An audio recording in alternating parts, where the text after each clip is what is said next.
This conference will now be recorded. Stepping in again. I'm calling the meeting to order. This is the opportunity for public comment. Do we have any public here that wishes to comment? Anybody online? Yes, we have 12 members online. No comments noted. I'm sorry, no comment? No comment. Okay. I'll go on to item 3. Uriah. All right, staff update. Good morning, everybody. This is pages 8 and 9 in your packet.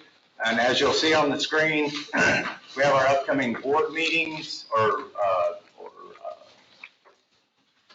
transportation meetings. All those meetings will be held here at 9:30 in the morning with the exception of the BPAC will be. BPAC's 9:30. BPAC will be at 9:30 as well. I know sometimes it's at 2:30. Some additional areas for staff update. You should have all received an email late yesterday. I meant to get it sent out with the packet with the K-Tempo audit from TxDOT. That is the audit report, and we also printed some copies out over there. It's the audit report that TxDOT did for K-Tempo. It also has the K-Tempo and SIGCOG responses in there. If you have any questions about that, please let me know. Staff are still moving through with the scoring for the project call that just closed. And I think it was last month, we had the folks from Transpod, last month or the month before. They provided a presentation. We had some discussion on the potential for a high-speed rail test track between Killeen-Port Hood up into the Belton area that could kind of tie into any initiatives on 35. We've had some additional conversations with those folks at Transpod, and I have been approached by a few elected officials that asked if letters of support would be something that they would like to see come from our board in consideration of the area for the test track. I think we have a sample, we have a template letter of support. If you're interested in signing a letter of support for the high-speed rail initiative, please let us know. We can also actually, when we send out the follow-up materials to the meeting today, we can have that included as well. And that alignment is where? Right now, it's just proposed somewhere basically down I-14 from Killeen Cove to Belton.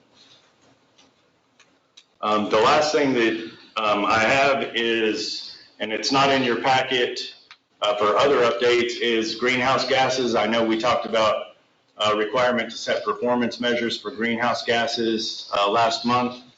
This is still an up-and-coming topic on not only the MPO level, but on a federal level for MPOs. I was part of a conversation yesterday and then part of a conversation last week. There are a lot of concerns with the greenhouse gas performance measures. There's a lot of information lacking on how we're supposed to establish those. Typically, we would adopt state targets the first time we set performance measures. Now we're being told that we're not going to be able to adopt state targets, but they're not telling us exactly what data we're going to need. So this is a moving target for the greenhouse gas performance measures. I hope to have more in the coming months, but Federal Highways has pushed their requirement of states to adopt their targets until March 15th, which will make our requirement to have our targets adopted at 180 days after that. So we'll start the process moving forward, but there are still a lot of questions up in the air. So when we bring those targets, I'm sure you all will have a lot of questions, and we'll do our best to give you the answers to those as we move forward with that. I also want to let the board know that I will be out of town for the TAC meeting. I'll be in DC for the National MPO meeting the first week of March. That's the policy committee that I'm co-chair for. We'll be discussing the greenhouse gases as well as upcoming transportation legislation as it moves forward through the appropriation cycle. The last thing I have are the air quality readings, which were 50 and 45 parts per billion. And with that, I'm open to any questions. I do have a question. Do we know why we are being told we can't use the state guidelines? We do not know. Okay. It's just a federal highways ruling. Okay. Perhaps because they want more, the state is not the same all over, so Right. they want local. Well, and there are a lot of factors being taken into account. They want us to use vehicle miles traveled to account for greenhouse gas, but vehicle miles traveled, of course, how do you accurately reflect any electric vehicles that are not contributing to greenhouse gases? And then they also want us to take into account fuel sales. And while that may be great somewhere, as all of you are aware, we have a giant Buc-ee's that sits right up the road. And those people aren't just coming to Buc-ee's and hanging out in the Temple Killeen area for 6 to 12 months at a time. They're driving straight through our region. So there are some concerns with that methodology as well. Thanks. Any other questions? On the test track, back on that, so obviously there's alignment and then there's right of way and then there's construction and all that stuff. So, but when you say test track, what's the objective? Are they going to have a rail that, the objective that this would be something that would go back and forth between these communities? So yes, the objective would be, so they would like to, this is a test track to prove their, I guess, technology, if you will. And that will be a 15 to 20 mile stretch just to test the technology. If something fails, and no local communities are being asked, this is being privately funded 100% if they were to select our area, they will revert that track to something else that is useful in its place if the hyperspeed technology proves not to work. So is this for Texas Central or is this for the alignment along 35? This would feed into the alignment on 35 at some point in the future, Okay. possibly. That's Right. amazing because then that will allow us to consider commuter rail or light rail along, which we were talking about the last meeting. Right. So that's perfect. But to your point, yeah, it's just literally just a test track and then and to certify their technology as well. And then for right of way, we talked to them about right of way. There's not a real concern there. As long as Texas on board, I think they said for each area, because it's elevated, they only need about 10 feet of right of way for each of the pillars. Yes, sir. Don't you have the presentation? I do. I think. You might just send it out to them, because some of the folks here were there. Yeah, and Where they can see what they're doing. Yeah. That'd be good. When did they present? September, October. Yeah, it's last fall. Yeah. It all seems like the same month to me, so. Can you leverage that and say, we'll do it if we're selected as a location for a station? Because that'll be worth at least $1 billion to this local economy. Yeah, and those are I think the things that we'll have to have future conversations. I know from our conversations, I'm only aware that it's us and it has been standard practice in the past, North Central Texas.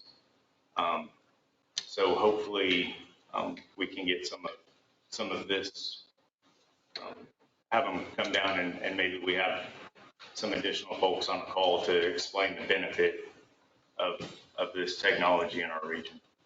The reason why it's coming this way, because they said North Central Texas Council of Government was told to focus on the rail from DFW to Laredo. Through Houston, right? No, there are two different ones. Okay. So that's the Central Texas Okay. high-speed rail group. The one the study you're talking about was a study with, I believe, 7 MPOs up and down the I-35 corridor. Yeah, the North Texas Council of Governments really has their hand full with the alignment between Fort Worth and Dallas. And So that's in okay. addition to the I-45, their portion of the I-45 corridor. Gotcha. So they've got a lot to work on. Well, it sounds like there's a good degree of support in terms of signing this letter of support. So we don't, if that is indeed the case, we want to make sure we don't drop this Yeah. with the representatives And, here. and we'll send, like I said, we'll send those out so your cities can format it. Okay, so it would go individually from each Yeah. city, not through here. Right. Okay. It would be a city. Okay. And then I think it would go, we'll send a template out and you can send a signed copy back and we'll collect those and send them to our contact at Transpond. Okay, who we've been talking You to. would want a signature from a member here, from each city? Or whoever from each Yeah, city? I think however your city typically does, Okay. yeah, if, you know, if the mayor typically signs off, then When do you have to have it? we don't have a deadline, but we'd like to get out in We have a front of mayor it. here, we have two We can mayors submit here at everything. least. Are you Fort Causes as well, Like, for letter of support?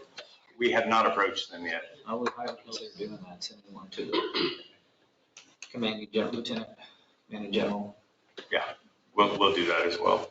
You're right, it's been a long time since we've had a presentation on this, but wasn't there a pretty hefty cost share from the communities for that? Or it's just strictly not even from the MPO? Not even from the MPO, this is all private funded. So are they gonna have to acquire? This is separate from the high-speed rail. Yeah, but just like that 10 Yes. feet right away per pillar, Okay. what they were saying. Looking at But maybe we would get to pay a great deal median area. if the test goes well and then it goes forward, presumably. I just, for some reason in my mind, I thought there was a cost share from the communities that got the test track. I think that's from the actual study when we were doing high-speed rail versus, you know, hyperloop technology, the actual study when the North Central Okay. consultants came in. Yeah. This is a different beast altogether. Transpod reached out to North Central Texas and said, hey, we have this technology. And then North Central reached out to those that were in that study and said, hey, we're looking for a site for a test track for this technology. Not necessarily hand in hand with that study, but So are they the group or part of the group that is looking at it? Or are they doing this to demonstrate their capability to provide high-speed rail vehicles? It's their company, it's their technology. it's their technology. They're doing something similar up in Alberta right now. They have a test track and are moving forward with receiving approval. Maybe I didn't make my question clear. Are they the enterprise that's pursuing the high-speed rail corridor on 35, or is this just to demonstrate their technology to the US market? This is to demonstrate, Both. I think both. yeah. and they have to do that, you know, FRA requires them to do that prior to being able to operate in the US. If they receive approval, then they would look at, they would build, full build out along the 35 corridor. That would be their long-term goal. This isn't Hyperloop type technology and the tube, is it? It's just. Yes. Yeah, it is. It's why it's called Transpond. It's not part of the high-speed rail. Yeah, it's hyper. It's just magnet available. Mike, you weren't part of this when we had the presentation, I think, so you might want to be able to see it. It was interesting. Yeah, sorry for all the questions. Yeah, no worries. I've seen the Hyperloop live, the one in Las Vegas that failed, but it's basically debunked. And like I said, that was our concern is if this failed, would we just be stuck there with tubes up in the air? But the answer to that is no. They will revert it to to some other, either a race, Yeah, that's a rail different platform that would still be a benefit to our region. Rails to trails. It'd be just connect to it, right? And scenic view. Exactly. I had that idea. Well, it's kind of cagey if you think about it, because they say it's a demonstration project, but if they build it out, it's not really hard for them to say, well, we'll operate this thing for you. Right. And then you'll have I was thinking differently. I thought this was part of the 35 corridor high-speed rail solution, but it's not really that big. They can make a case for a station though. Yeah. You have a destination that can drop off large capacities. Yes, it does do that, but it's not And I think buying right away that you could use for commuter rail service in the future. this could theoretically become an operating entity that provides an alternative to light rail or whatever. It's not really, we can't run it at high speed, but because you can't get up to speed. That's the weird part. I don't know how you can get up to speed from Cove to Temple. But if it could be left in place to provide the benefit to the region as an alternative. It goes faster towards Nolanville than away from Nolanville.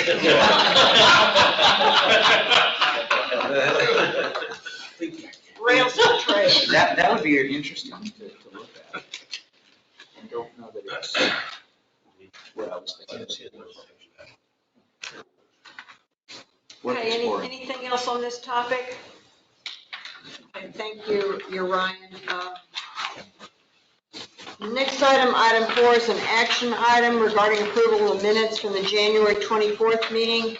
Any questions or comments about that? If not, I'll take a motion to approve the minutes. I move to approve. Second. Thank you. Motion and second occurred. All in favor? Aye. Item 5, James. Thank you. Item 5 is a resolution to support Hill Country's transit asset management performance targets. This is something that we've done yearly for 6 years now, maybe. Hill Country, Raymond, if you want to jump in, you're welcome to jump in, but Hill Country, annually they review all of their assets, and they have a benchmark for useful life. Useful life benchmark, the next slide, which is equal to or below 30%. So they want less than 30% of their assets for each category to exceed that useful life benchmark. You can see that right now it's exceeding that for 2 of the categories, and if Daryl were here, he would explain that that's because of COVID and they haven't been able to sell off some of their older assets. They've been trying to keep things working, but there is a plan to, in the near future, sell off, have an auction, which. Yeah, we're gonna sell off the majority of our vehicles. I would say closer to 80% of our operating vehicles are either at or near end of useful life. With this whole migration to microtransit, we're in the process of acquiring vehicles. We have federal grants in place. We're really walking through the throes of executing those grant applications and POs to acquire microtransit vehicles. So we should be in much better shape, but we're gonna have to hold a series of auctions to auction those vehicles off that are beyond their useful life. And the TAM is required by federal law that we keep annually, that we assess our inventory, make sure that they're in a state of good repair. It's a condition of us continuing to receive federal grants. Thanks, Raymond. So there's a resolution in your packet to support their target of less than equal to 30%, which they're not meeting, but will meet, and this is something we support annually. Yeah, we're required to adopt these performance measures. And since we don't, as the NPO, operate the transit district, we work with Hill Country to adopt their performance measures for this item and the next item that are on the agenda. Okay, folks, this is an action item. Any questions on this before we take a vote? All right, action item, consider approval of resolution 2024-02 supporting 2024 transit asset management TAM performance target. Do I have a motion? So moved. Second. Motion and second. All in favor? Aye. Anyone opposed? Motion carries. Item 5, which are some, item 6, I beg your pardon, page 2023 in your packets. James. Thanks, Susan. This is a similar resolution, but for Hill Country's other federally required plan for safety performance targets. And Daryl told me that that these are the same targets as last year's resolution that we passed because Hill Country's ahead of the game with their PTASP.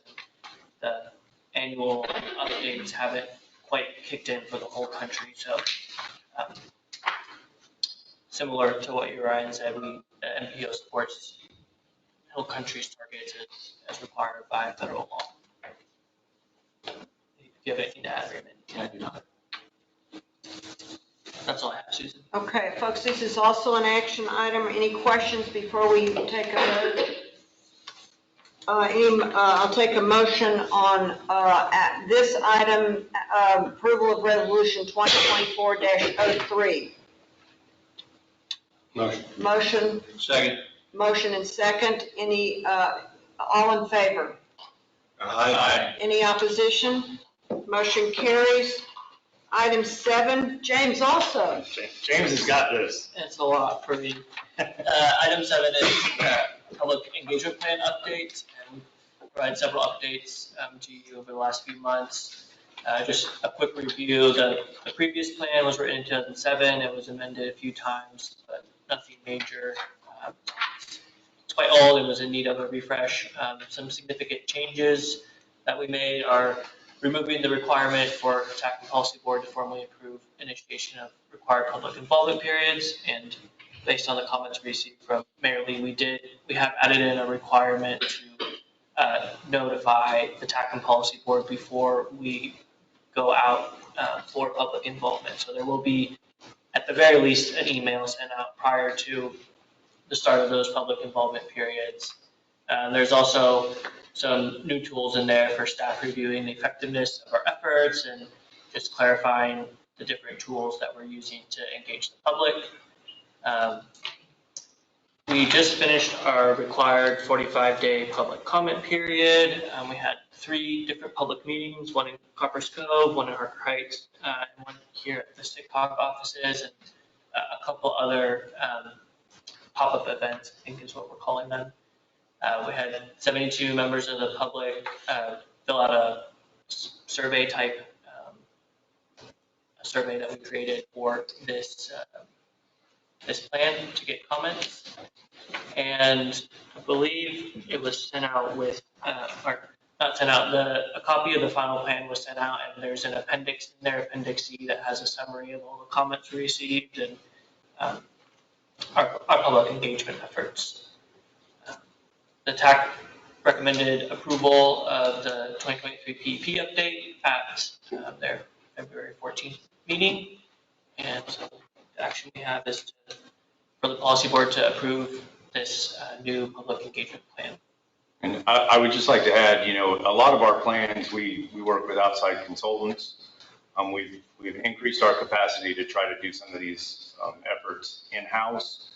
And our staff have really been working diligently on this plan as well as they're going to on the MTP. So this, the plan that you received and all these updates were made specifically in-house, and our staff works very hard on this. We appreciate your effort as we go through this process. Like with anything, if you see where we can make improvements in this plan or any plan in the future, just please let us know so we can make sure to take that into account. Okay, folks, this is also an action item before we take a vote. Any questions for James? Okay, an action item on approval of 2023 public engagement plan update. Take a motion. Make a motion. Second. Motion and second. All in favor? Aye. Anybody opposed? Motion carries. We'll move on to item 8, which is James. What a surprise. Item 8 is some amendments to the FY 23 to 26 TIP and the 2045 MTP. So there are 8 proposed amendments. These are all new projects that would be added to 5 of them, 7 projects, 5 of them to the TIP and 2 of them, 5 of them to the TIP and the MTP, and 2 just to the MTP. Those first 4, and this is also in your packet, are projects that were selected during the last year's TxDOT Transportation Alternatives statewide call that are in our area, so we need to add them to the tip. That fifth one, the Killeen study area, is to install electric vehicle infrastructure in Killeen next to an HEB, I believe. And then those last two were requested by Bell County. They wanted them added to the MTPs. They're adding those to their capital improvements program and are seeking funding for those projects. They won't be scored at this time, but they're looking at other sources of funding and need them in our MTP to be considered for those. All of these projects, there's currently no fiscal impact to the MPO. Those first 5 are federally funded, and then those last 2, there's no funding attached to them right now.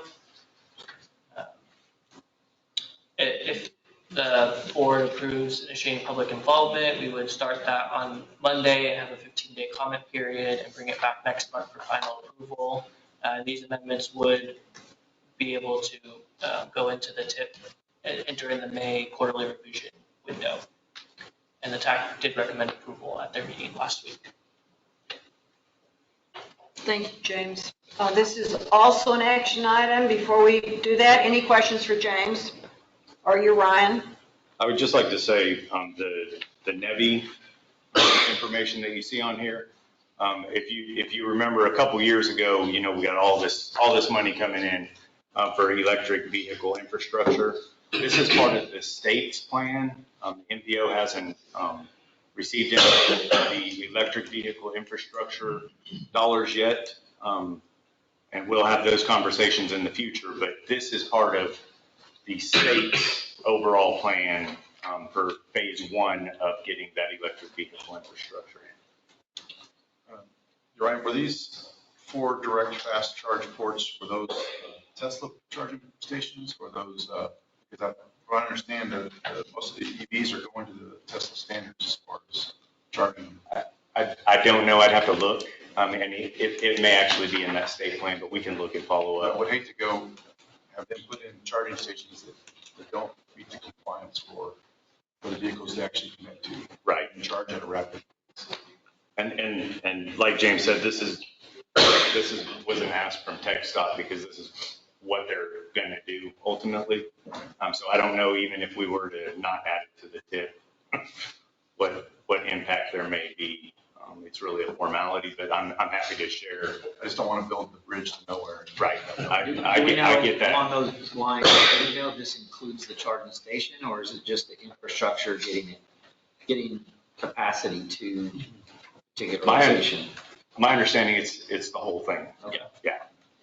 And then they will partner with a private corporation, I guess, maybe HEB, to actually, the state funds half and then HEB funds half and continues, as an example, continues and is responsible for all maintenance moving forward and all of that.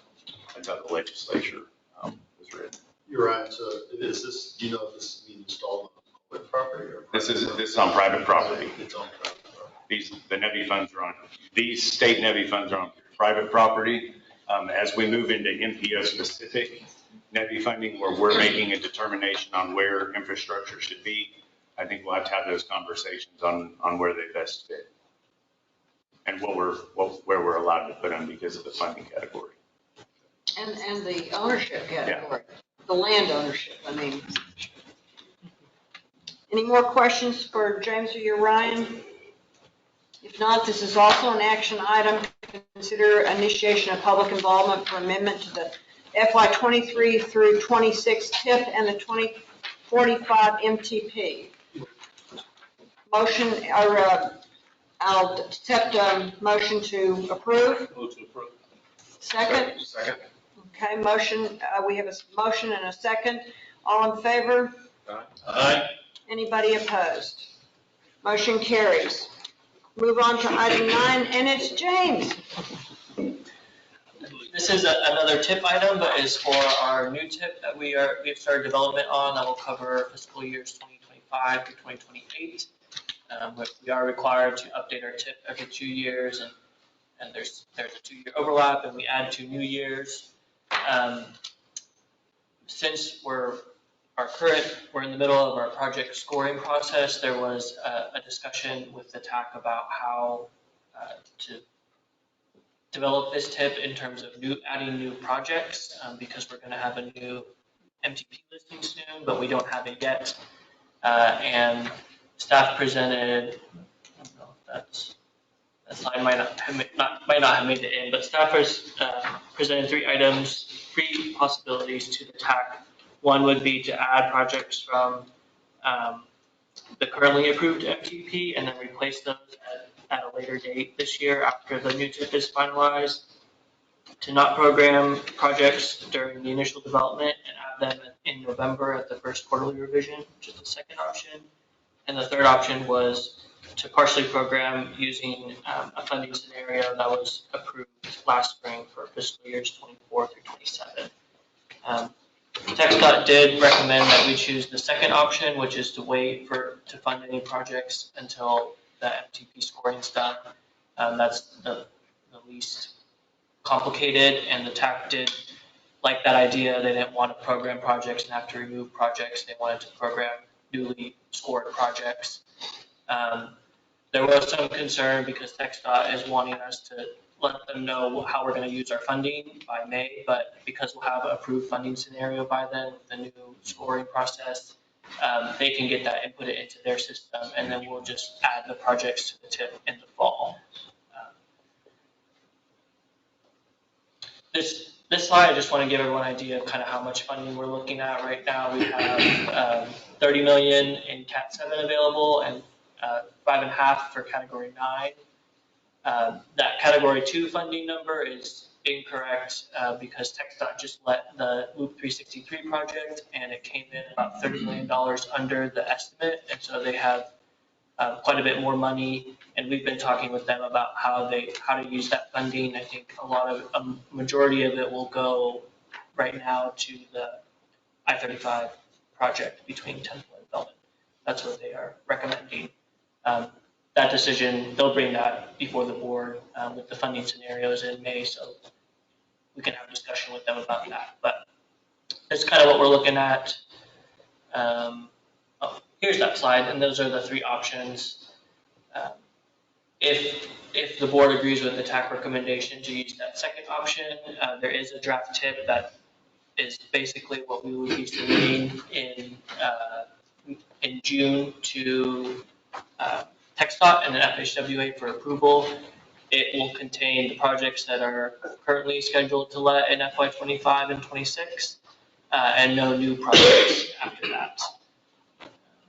James, I have a question. Yes, go ahead. What's the funding match for this, from the local to the, for the state supporting this? Is it 80-20?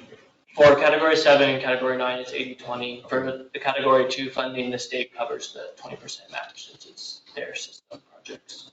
Okay, so in all of the projects we have here listed, the local communities that are sponsoring these developments or initiatives, they're all on board with the money that they have to, so everybody signs up for that and good with that.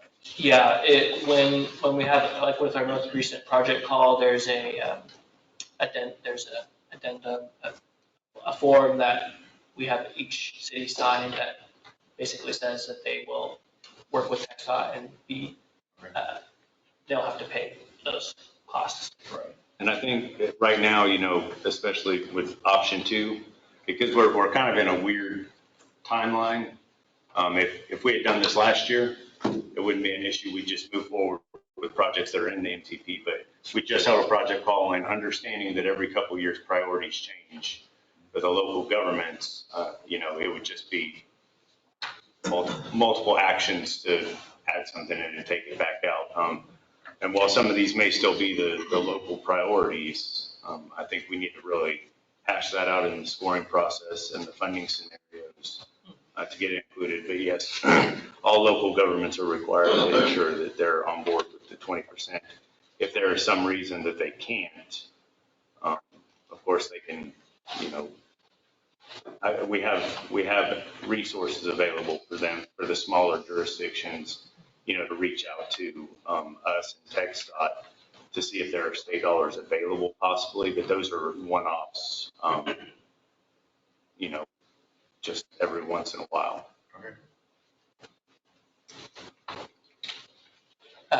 There is some information in your packet and actually in presentation too. This was the funding scenario that was approved. Staff will incorporate this into any funding scenario discussion later this spring, but this was approved last spring.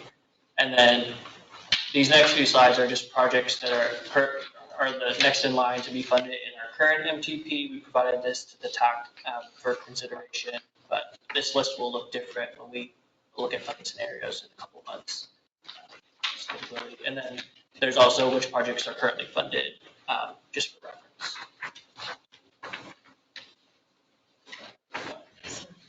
Here's a schedule. That's the last thing that we're currently in review stage. And then next month we would consider the initiation of public involvement. There'd be a 30-day public comment period with 2 public hearings, at least 2. And then in May we would have recommendation of approval, and we're required to submit this. Right now, the June 18 is the date. That's subject to change, but there's no action needed at this time. It's just for discussion, and if the board has any additional instructions they'd like to give staff and how we are developing this tip for initial submission. James, can you go back? Yeah. Let's see. One more.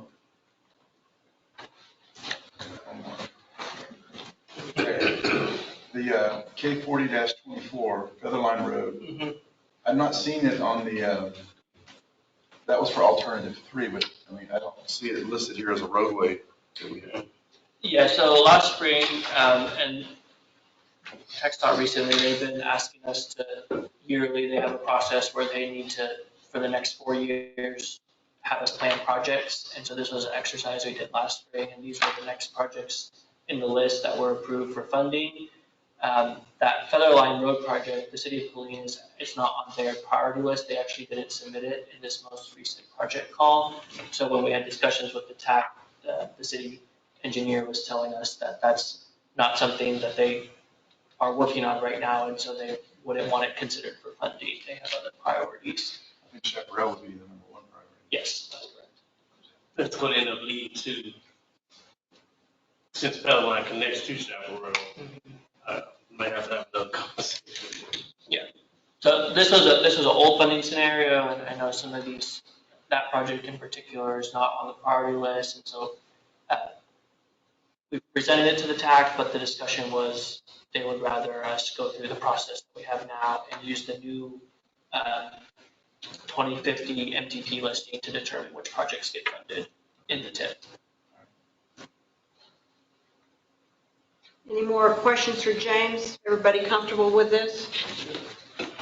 No action required. Move on to item 11, page 4850 in your packet. I'm sorry, 10. James. Another one for me. We have a meeting right after this. This meeting for the steering committee. Last month, the committee met for the first time, and there was discussion on the goals and objectives. And the committee was interested in staff researching other MPOs to see what else is out there and refreshing what we have, because what's currently in the MTP was also in the previous MTP, and so if you want to stick around after, and we'll have a discussion about what staff's found and some idea for, we don't have draft recommendations yet, but the discussion will lead to that hopefully. That's what I have. Questions for James? Move on to item 11, page 48 to 50 in your packets. James. The only major update I have for the SS4A grant is in your packet. There is a draft resolution that Killeen and staff have worked on developing. This would be part of that policy commitment that we're required to, and would tie into that safety. There's a requirement for a safety action plan to have this resolution that's signed by the the governing board that commits to either a significant percentage reduction with an eventual goal of 0 deaths or a goal of 0 deaths by a certain year. I think the language we have right now is committing to a significant reduction with an eventual goal. But we're providing this in the packet for feedback. At some point, this will come for consideration by the board for approval, but we won't need it done until later in the process of our grant and our safety action plan development. That's all I have. Susan. Thanks, James. Any other questions for James?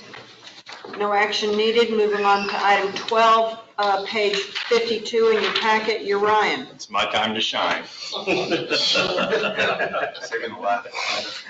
So updates to the boundary expansion, unfortunately, it's pretty much the same as it has been. I'm waiting on information from TxDOT. I did receive an email yesterday that we should have all of the financial information that was requested in last March, maybe, available Friday. At that point, we can start, hopefully, having some further discussions on what financial impacts there may be of us expanding the MPO boundary to planning boundary to incorporate all of Coryell and Lampasas counties. But without the figures from TxDOT at this time, we just really don't know what that looks like. Questions for you, Ryan? If not, move on to item 13, page 54, 55 in your packet, and back to James. We did have a couple new public comments come in since the last meeting. That slide, there was a resident asking for information about transit between Killeen-Temple, and we provided some information to them. And then another resident interested in rules and regulations around where you can chain up your bike, and we've also provided some information to them. Thank you, James. Item 14, member comments. Anything from anybody? If not, we'll adjourn. You good? I'm sorry. Oh, no, that's fine. I was just wondering if we would consider changing the name of this meeting to the James meeting. For the next 3 months, probably, because there will be a lot of technical information. We'll put that at the top. What's Cal? Be sure, Cal, you put James at the top. Thank you. No more member comments. I'll adjourn the meeting. It's 10:10. We do have a steering committee meeting, and as